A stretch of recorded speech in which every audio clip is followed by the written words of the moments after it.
ଅନୁଗୁଳ ଜିଲ୍ଲା ବରଣପଳ ବ୍ଲକ କୁଲାଡ଼ କଲ୍ୟାଣ ମଣ୍ଡପଠାରେ ଓଡ଼ିଶା ରାଜ୍ୟ ଟ୍ରକ୍ ମାଲିକ ମହାସଂଘର କାର୍ଯ୍ୟକାରିଣୀ ବୈଠକ ଅନୁଷ୍ଠିତ ହୋଇଯାଇଛି। ଏ ବୈଠକରେ ବିଭିନ୍ନ ସମସ୍ୟା ନେଇ ତଥା ଇ ଚାଲାଣ, ମିଛ ହାରାସମେଣ୍ଟ, ଫାଇନ୍ ଆଦାୟ ଭଳି ବିଭିନ୍ନ ପ୍ରକାରର ଜୁଲମ କରାଯାଉଛି। ଏସବୁକୁ ନେଇ ସରକାରଙ୍କ ପାଖରେ ଉପସ୍ଥାପନ କରାଯିବ ବୋଲି ନିଷ୍ପତ୍ତି ନିଆଯାଇଛି। ରାଜ୍ୟ ସରକାର ଟ୍ରକ୍ର ଭଡ଼ା ଧାର୍ଯ୍ୟ କରୁନାହାନ୍ତି। ହାଇକୋର୍ଟ ଦୁଇ ଥର ନିଷ୍ପତ୍ତି ନେଇ ପରିଷଦ କମିଟି ଗଠନ ହୋଇ ରିପୋର୍ଟ ଦେଇ ସାରିଲେଣି, କିନ୍ତୁ ଏହାକୁ ସରକାରୀ କ୍ଷେତ୍ରରେ କାର୍ଯ୍ୟକାରୀ ନ ହେବାରୁ ଦୃଢ଼ ପ୍ରତିବାଦ କରିବା ସହ ଆବଶ୍ୟକ ପଡ଼ିଲେ ଆନ୍ଦୋଳନକୁ ଓହ୍ଲାଇବୁ ବୋଲି ମହାସଂଘ ନିଷ୍ପତ୍ତି ନେଇଛି। ଏଥିରେ ରାଜ୍ୟ ସଭାପତି ବିଭୂତି ପ୍ରସାଦ ଦାସ, ସାଧାରଣ ସମ୍ପାଦକ ରବି ନାରାୟଣ ଶତପଥୀ, କାର୍ଯ୍ୟକାରୀ ସଭାପତି ଦିଲ୍ଲୀପ କୁମାର ପାଣି, କୋଷାଧ୍ୟକ୍ଷ ପୁଣ୍ୟବ୍ରତ ପରିଡ଼ାଙ୍କ ସହ ସମସ୍ତ ଜୋନ୍ ଓ ପଦାଧିକାରୀମାନେ ଉପସ୍ଥିତ ଥିଲେ। ଏହାକୁ NALCO truck owner welfare association ପକ୍ଷରୁ ଆୟୋଜନ କରାଯାଇଥିଲା।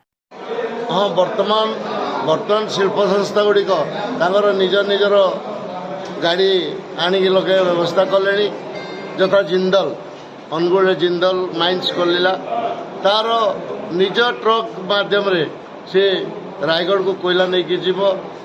या दिने दी दिन है स्टार्ट या राज्यवासी लगी गोटे कोठारघात एवं अनुगुल नाल्को एवं छेंडीपदा तालचेर अंचल जो गाड़ी थिला से गाड़ी ताकू उपभोग करिया कथा किंतु से ता निजर गाड़ी लगे परिवहन करने को चेष्टा कला कौन पदक्षेप निया निश्चित भाव में आगामी दिन में पदक्षेप निम धर्मघट को निश्चित भाव जी सर जो कार्यकारिणी बैठक होता कौन होता आलोचना सर आज आम राज्य ट्रक मालिक महासंघर कार्यकारी कमिटी बैठक थी। बैठक रे मुख्य प्रसंग थिला वर्तमान राज्य सरकार जो ट्रक भड़ा धार्य करूना जदिओ हाईकोर्ट दुईटा निष्पत्ति दे सारे वैषयिक कमिटी गठन हो रिपोर्ट दे सारे तेणु ये सब जिनस सरकारी क्षेत्र में न हो पार आम या दृढ़ प्रतिवाद करुँ। आगामी दिन में आप दरकार आंदोलन को जीवु ता छड़ा वर्तमान जो भाव में ट्रक गुड़िक मिछ इ चालाण करा मिछ हारासमेंट करा फाइन आदाय करा जुलम करा सबू जिनस को नहीं आम सरकार निकट में उपस्थापित करूँ। भुवनेश्वर गोटे बड़ धरण सम्मिलन करूँ। आवश्यक पड़े राज्य स्तरीय धर्मघट करने रमाकांत नायक सभापति केन्दुझर जिला ट्रक मालिक संघ एवं उपसभापति northern zone all Odisha federation. आज बैठक आलोचना भाग नहीं कौन कौन कार्य आलोचना तो बैठक में आम कार्यकारी कमिटी बैठक में आज सब प्रकार आलोचना होती विशेषकर बर्तमान केन्दुझर जिलूर पाइपलाइन माल परिवहन होगापी चली बहुत पाइपलाइन कार्य चलती जो कि आईरन सब चलिए आउ गाड़ी मालिक मैंने सारा राज्य में गाड़ी मालिक निर्भर कर केन्दुझर जिला और कोईटा अंचल से गाड़ी लाइन बंद हो रेलवे बर्तमान माइंस रू 10-15 किलोमीटर डिफरेन्स जो रेलवे साइडिंग अच्छी से साइडिंग रेल कनेक्शन करने केंद्र सरकार वर्तमान पैसा जोगेदेला जहाँफल से कार्य हो गले आउ गाड़ी मूलर चलीपर ना हजार हजार परिवार मैंने भासीजे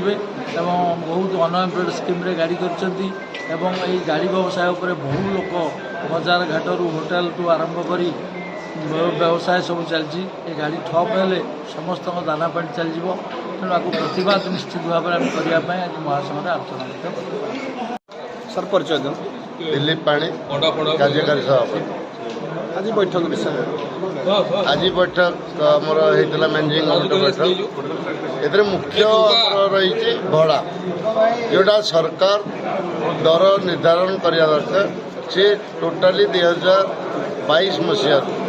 माइन मिनरल जो रेट थिला ताकू हटई देइछंती। वर्तमान माइंस मिनरल कौन रेट नहीं जहाँ जो कि राज्यर 80% गाड़ी चलाचल करे एणु यह राज्यवासी गोटे भात हांडी कहले अत्युक्ति हेबनी। या राज्य सरकार जल्दी पुणी स्थिर करंतु एवं राज्यर ट्रक मालिक संघ केमी या पाइब तार व्यवस्था करंतु नचेत आगामी दिन में निश्चित भाव में धर्मघट आम जीव। परिचय वो विभूति प्रसाद दास ओडिशा राज्य ट्रक मालिक महासंघर सभापति। आज जो आलोचना विषय आज आमर मैनेजिंग कमिटी अधिवेशन रे विभिन्न प्रकार गाड़ी मालिक समस्या भाव में आलोचना है एवं आज बर्तमान परिस्थिति में प्रथमटा है आम डिमांड मिनिमम फ्लाइट रेट जोटा कहती मिनिमम भड़ा धार्य करने तो सरकार पाखे आम बहुत दिन यहाँ आम अपेक्षित रहीचु और यार कौन समाधान सरकार करूना आमको भ्रूक्षेप कर अनदेखा कर या बर्तमान जो परिस्थिति उपजी BLTD आपण GPS एभली जिन बहुत संस्था मान सब अच्छा बाहर आसिक अच्छा जो थे कि गाड़ी मालिक को बाध्य कर सरकारी संस्था मान जो मैंने टेंडर पाई आम चाहूँ यार गोटे जदि ट्रिटमेंट कर योजना अच्छी ताहले सरकार या निज हाथ को नहीं कौन गोटे महासंघ आलोचना कर गोटे दर निर्धारण कर सब गाड़ी ट्रिटमेंट करातु आम यार विरोध करूँ ता छड़ा अन्य जिते जो आजिकल चालाण हो प्रत्येक क्षेत्र में यार जो बर्तमान अपव्यवहार होती क्षांत रुहतु। अनुगोल्ड सुधाकर साहू रिपोर्ट बहुजन मीडिया।